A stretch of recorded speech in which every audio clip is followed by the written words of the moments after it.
Após 2 anos e 7 meses, a Força Nacional deixou o Rio Grande do Sul na sexta-feira passada. Você sabia? Agora vamos tentar entender quais os desafios a segurança pública vai enfrentar com essa baixa, né? A baixa de efetivo de soldados. Sobre o assunto, nós vamos conversar agora com o mestre em Ciências Criminais, Saulo Marimon. Seja bem-vindo. Muito obrigado, tudo bem, Bibs? Bom, vamos tentar entender primeiro que lacunas a saída da Força Nacional vai deixar aqui no sistema de segurança pública do Estado. Bom, primeiramente, deve-se ter em mente que qualquer agente público de segurança que componha esse grupo enorme, Brigada, Polícia Civil, SUSEP, IGP, sempre é um acréscimo. Primeiramente, por que a Força Nacional foi criada em 2004? Estávamos vivendo um período de conflitos sociais, então o governo de então fez um decreto em que, quando houvesse um Estado da Federação que estivesse sobre uma crise profunda, com práticas criminais em larga escala, ou seja, situações excepcionais, temporárias e esporádicas, como a própria normativa diz. Aí é feita esta Força Nacional, que na verdade as pessoas não sabem, mas a Força Nacional não é composta por um concurso público próprio. São servidores da Polícia Militar ou da Polícia Civil de outros estados da Federação que são treinados com algumas normativas próprias e vão aos estados para atender estas demandas episódicas. Teve um episódio em 2017 de um assassinato de uma mãe num bairro de Porto Alegre que gerou uma comoção pelo contexto. Ela foi buscar o filho na escolinha e foi assassinada num latrocínio, que é o roubo seguido de morte. E aí, diante desta ideia de que houve uma falha na segurança pública, foi-se solicitada o ingresso desses policiais. Qual é a questão? Houve um acréscimo no início chegou a ter 230 homens em Porto Alegre atuando. Mas estavam agora apenas 54 policiais militares e 9 policiais civis. Então o número era já reduzido. Sim. Cada barreira que eles poderiam empregar usariam 4 agentes. Então seriam 10 barreiras que deixamos de fazer com este contingente. Sempre é bom ter mais servidores qualificados para fazer esse trabalho de segurança, mas ao outro lado da moeda, o custo, os valores pagos, a diária era de quase, dependendo do caso, de R$550. Quem paga essa diária? A União. Sim. O Estado não pagava nada, tecnicamente falando, pelas regras administrativas desse tema. Sim. O problema é que nós pagamos. Você paga impostos federais, claro. Todos que estão em casa estão pagando isso. Então era 24 milhões de reais. Sim. Só para dar um exemplo, eu fiz umas pesquisas hoje no site do governo do estado, com um pouquinho mais, 25.900, poderia se pagar todas as horas extras devidas aos servidores da segurança pública, que estão pendentes. Segundo o grupo que liderou essa atividade aqui no Rio Grande do Sul, que cessou agora e que foi para o Pará, né, em razão de um pedido já de janeiro desse ano, daquele governo, houve uma apreensão de 140 carros, foram 300 mil pessoas abordadas, 450 pessoas detidas em flagrante, 150 adolescentes apreendidos. Eu fiz uma pesquisa que está no site do governo estadual sobre estatística de segurança pública. Estatística é um fenômeno que nos dá uma indicação de como agir, porém, nem sempre ela vai trazer elementos essenciais. Precisa-se fazer uma análise mais profunda. Sim. Por exemplo, quando eu falei desse episódio dessa jovem que faleceu, que foi assassinada na Zona Norte, deveria haver uma viatura ali? Ou não? Porque nós não temos como ter viatura em qualquer ambiente, em qualquer lugar, 24 horas por dia. Isso é uma utopia. Não, e ainda a questão de que, mesmo presente a viatura, se ia coibir a ação desses marginais, que às vezes a viatura tem um ângulo de visão, o policial tem um ângulo de visão. Imagina a quadra de um colégio, a proximidade. Não seria, por exemplo, a Força Nacional que deveria estar nesse momento, porque, em tese, a Força Nacional deveria estar em ambientes talvez mais distantes da cidade, não ficar no centro, ou deixando para a Brigada Militar esse policiamento ostensivo na região central da cidade. Mas só para te dar uma ideia, ontem aconteceu um assassinato de um advogado em Porto Alegre. Na Cidade Baixa. O que chama a atenção nesse delito é o seguinte: a rua era Lima e Silva com Alberto Torres, no centro da Cidade Baixa, na região da Cidade Baixa. Mas deveria ter uma viatura perto? Será que seria possível impedir esse delito? É difícil dizer. Claro. Agora, uma parte a gente entende, por exemplo, da primeira pergunta, há obviamente uma lacuna no efetivo, ou seja, tínhamos, não importa, 10, 15, 50 policiais, né, esses policiais nesse primeiro momento não vão estar realizando o seu trabalho. O Rio Grande do Sul, citaste alguns números ainda, a gente sabe que enfrenta uma dificuldade muito grande. Hoje ele tem condições de repor, né, a expectativa de entrada de novos policiais, e se nesse caso, muito se fala do treinamento desses policiais da Força Nacional. Se dá para equiparar, por exemplo, se dá para a gente igualar na situação de um novo brigadiano, por exemplo, que vai chegar até as ruas? Bom, a Academia de Polícia Militar é muito bem assim, preparada tecnicamente, tem excelentes profissionais, experientes. Eu estive lá em 2000 como aluno, num curso de formação integrada, que era da Polícia Civil com a Brigada e a SUSEP. O problema é que existe uma rotatividade dos servidores que ingressam na carreira policial e que acabam passando para outros certames, outros concursos, para seguir nas suas carreiras, né? E isso gera um atraso.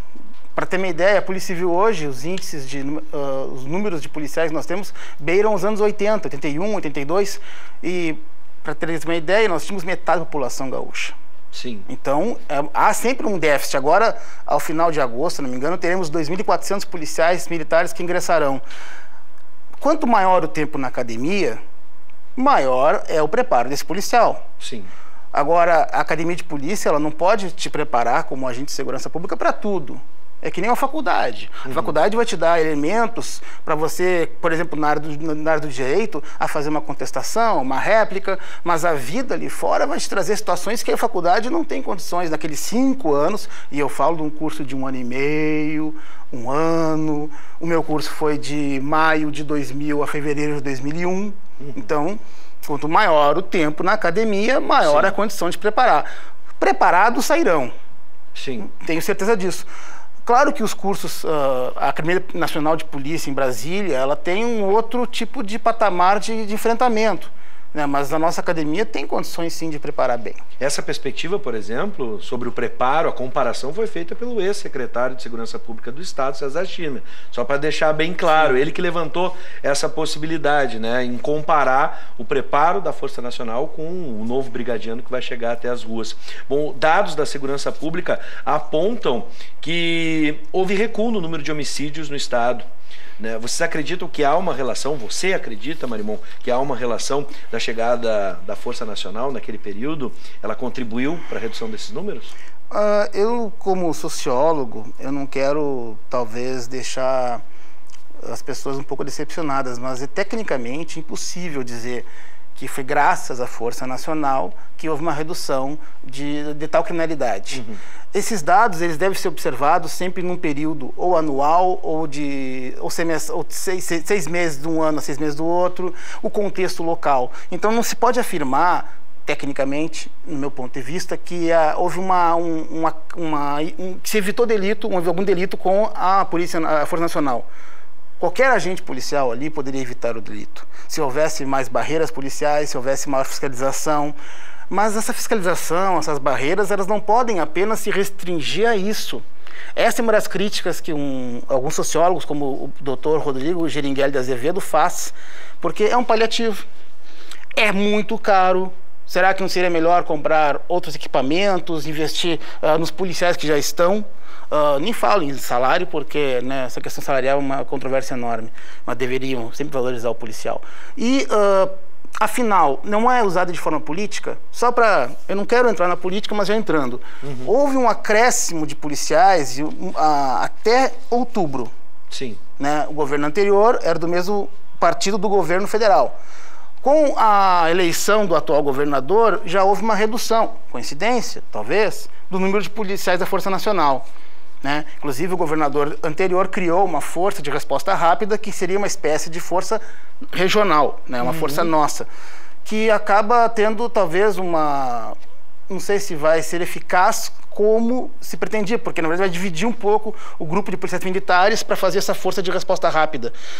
Interessa frisar o seguinte, que no ano passado, pela Lei 13.756, houve um acréscimo em que a Força Nacional, que hoje basicamente faz duas coisas, ela faz enfrentamento em vias urbanas, onde é pedida naquela região, aquele espaço, e também em 2 estados da federação, ela faz um enfrentamento no que diz respeito à questão penitenciária, especialmente no Ceará, que está num caos em relação a essa questão. Nós temos que pensar que a Força Nacional, se voltar ao Rio Grande do Sul, ela deve fazer um trabalho que também resulte numa investigação criminal mais eficaz, num processo penal melhor estruturado, e não apenas para fazer uma barreira. Os policiais são mais capacitados do que apenas fazer A gente viu, por exemplo, barreiras eu cansei de ver realizadas pela Força Nacional. Num determinado momento, bem no início, quando se teve um problema de efetivo junto à Brigada Militar, até mesmo nas questões de viaturas, dinheiro para gasolina e tudo mais, a gente via o policiamento na noite, especialmente na noite, o policiamento, né, a vigilância ali da Força Nacional circulando pelas principais vias. Mas será que ficou claro isso para a população gaúcha? O papel, isso mesmo que tu citaste agora, o verdadeiro papel da Força Nacional, ficou claro, foi bem aproveitado também na tua análise esse primeiro momento e depois esse segundo, onde o efetivo foi reduzido? O que me preocupa é o seguinte, a própria legislação que regulamenta o Plano Nacional de Segurança Pública do ano passado, no final de dezembro, novembro, ele fala que pretende, como objetivo desse Plano Nacional de Segurança Pública, dar à sociedade uma sensação de segurança, uma ideia de que está em segurança.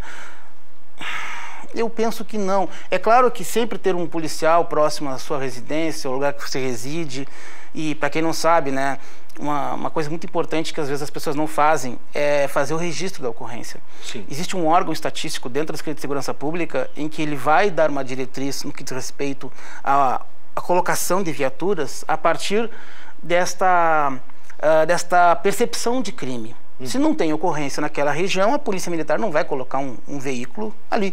Né? Muitas vezes as pessoas, não, foi só um furto, levaram aqui, não sei o que, vai me incomodar tanto a delegacia. Mas se você não fizer esse papel de comunicar a autoridade policial não vai ter a percepção do delito, o que na sociologia nós chamamos de uma cifra oculta. Né? Porque muitos, é só um delito mais brando, eu não vou registrar. Mas se cada um fizesse registro e tentando memorizar com melhor qualidade o que tinha desse infrator, o que foi que você percebeu, daqui a pouco o policial, o delegado na sua delegacia terá talvez 4 ou 5 ocorrências que poderão levar à detenção desse infrator. E a Força Nacional, por exemplo, se fosse prender alguém que é foragido ou que está com um mandado de prisão expedido, só vai ter um mandado de prisão expedido se houver uma investigação anterior. Então é importante dar esse crédito à população, acreditar nos órgãos de segurança pública para que isso também gere vamos dizer assim, uma abordagem ampla do tema e não apenas ficar, talvez, esperando e lamentando.